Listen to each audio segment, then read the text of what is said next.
and a couple of tables down was Emory, and they were enrolling folks for clinical studies for HIV prevention. I'm sure they were like, "Do you want to join the study and get paid and learn about HIV?" I'm like, "Get paid?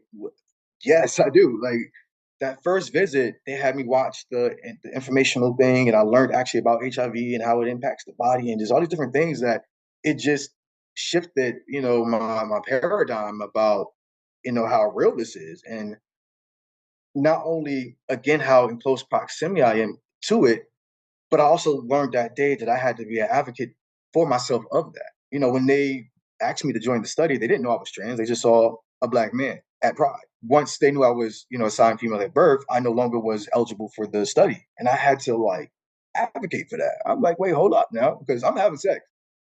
And I'm having sex with people who's having sex with people. Like, and I've had a situation where it could have been that.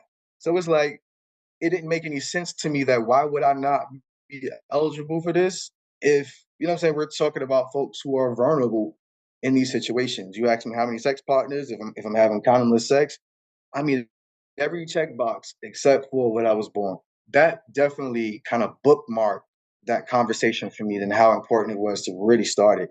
Realizing that my voice in these rooms really made a difference, kind of like made me feel like I had that responsibility. When they're doing this research and they're doing this outreach and they're doing these surveys and asking these questions and really trying to get down to the nitty gritty of prevention and who is not being seen, who is not at the table.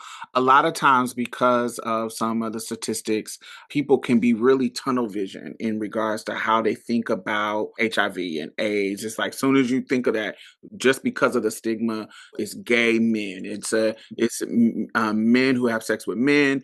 It can blind them to other vulnerable communities. It can blind them to the trans men who can be affected in this situation. And so I remember we had to do this meeting with this research for University of Houston, this research project, and they were asking questions and it just did not include the trans masculine, and we literally had to sit and talk to them about it. And we have to be diligent in regards to how to advocate for ourselves and push Mhm. them to be inclusive. That's what happened. And they literally went back and changed their research questions to be inclusive of trans masculine people.